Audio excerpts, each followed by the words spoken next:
In John chapter 9, starting with verse 1, we read that when Jesus passed by, he saw a man which was blind from his birth. And his disciples asked him, saying, Master, who did sin, this man or his parents, that he was born blind? Jesus answered, Neither has this man sinned, nor his parents, that the works of God should be made manifest in him. I must work the works of him that sent me while it is day. The night comes when no man can work. When I was reading this passage, meditating on it a couple of months ago, it really struck me that here is a man who has never seen the light of day. I was thinking of the suffering and the pain for him and his parents. From the very day he was born, he's never seen his mother's face. He's never seen the sun, the flowers. Just a complete, just the thought of it is just so overwhelming. And what the suffering would be, and just as a parent to watch your child going through that. And Jesus says that, nobody sinned. He was born this way, that the works of God would be manifest in him. And I was thinking about it from a human perspective. And I said, was it worth it? We know Jesus said, I must work the works of him that sent me. This work was being prepared for decades in advance. It doesn't say how old the man was, but we know he was of age. So this is decades in the working. Maybe he was still young. Maybe he was in his 20s. I don't know. But decades in the working, all for one day, one Sabbath day, one miracle.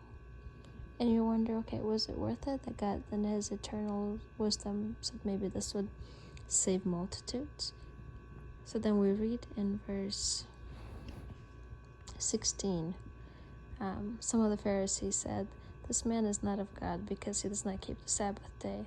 Others said, How can this man that is a sinner do such miracles? And there was division among them.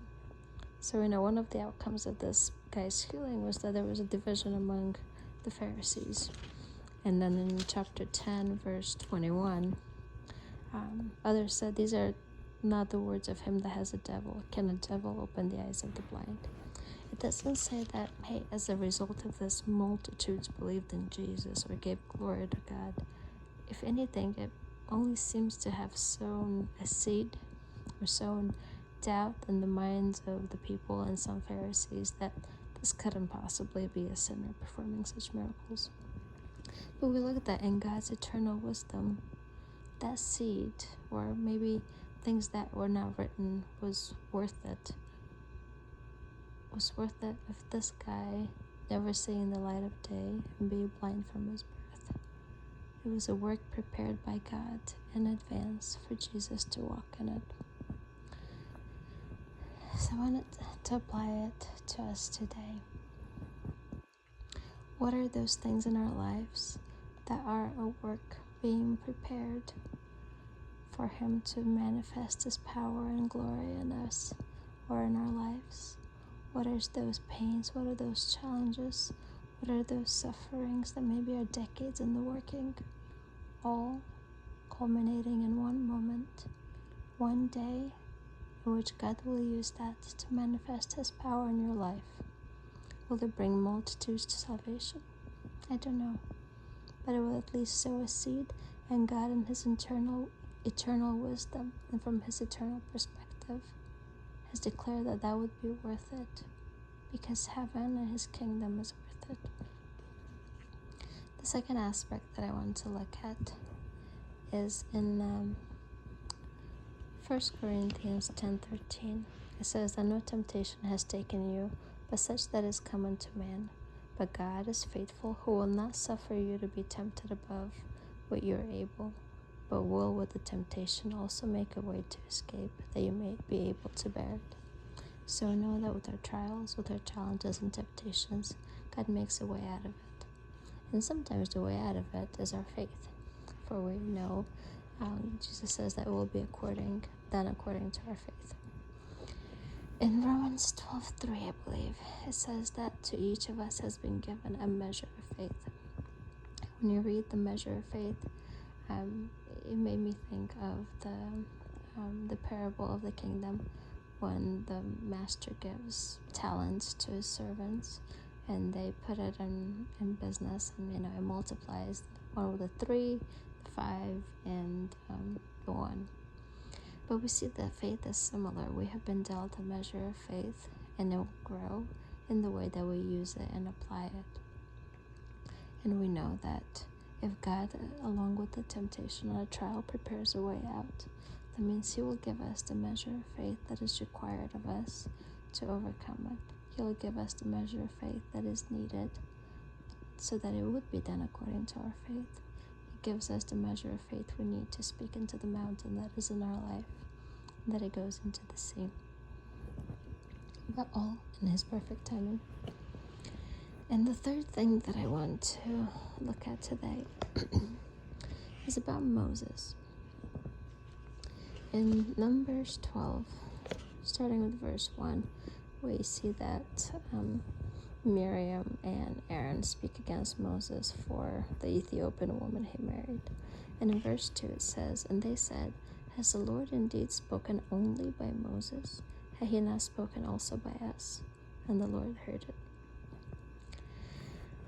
In verse 3, "Now the man Moses was very meek above all the men which were upon the face of the earth." And what's interesting about Moses is when he was a fugitive out of Egypt, it was by no means for being meek. He acted in the heat of the moment, in rash judgment, and he killed someone and he ran away. But God spent 40 years investing in Moses. 40 years to take the man that was maybe hot-headed and was going to save the people of Israel by his own power and strength. And He brought him to the desert for 40 years. And there, day in and day out, He invested in Moses until He made out of him a man that was meek above all the men that were upon the face of the earth. A man who, when the people of God sinned, and God said, "I will destroy them and I will make a nation out of you." If Moses would not have spent 40 years in the desert being betrayed by the hand of God, would he have said, "No, Lord, destroy me, take my name out of the book of life if you're going to do such a thing"? I don't think God ever intended to actually destroy the people of Israel. He made a promise to Abraham. He was going to keep it.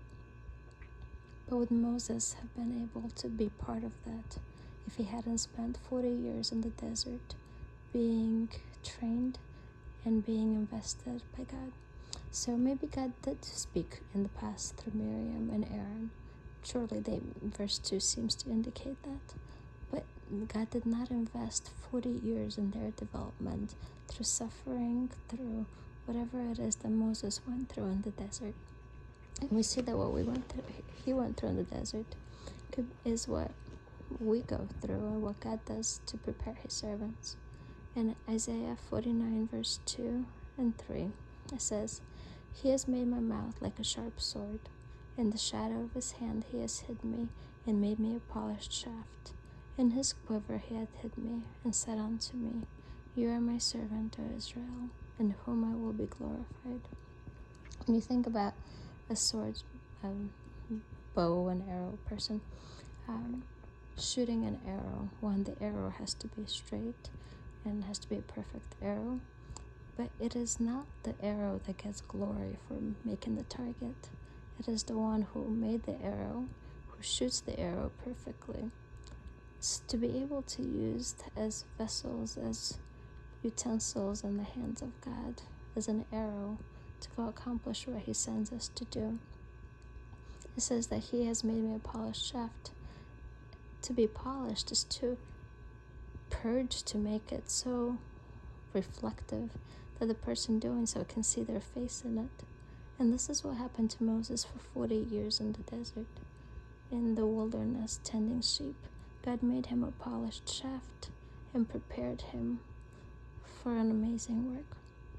So when we look in our own lives, when we see how we're maybe hit to the side, going through trials, knowing that God is investing day in and day out time and effort, energy into us. We know it's not for naught. We know that at the end of it, maybe it's years in the making, maybe it's decades, but we know there will be a day, there will be a job, there will be a task that in His eternal perspective and wisdom, He considers that all of this training is necessary, because at the end of it will be an arrow that goes directly where God is sending it and will not miss. And there's a place in Job, and I might not be able to find it right now because I don't remember where, but when Job says, "What is man that you meet him every morning?" And just to think that every morning God is willing to come to meet with us, to sit with us, to prepare us and to invest time in us. And at the end of it, we know it will be for His glory. And I pray that we're all willing vessels and straight arrows that will accomplish His will.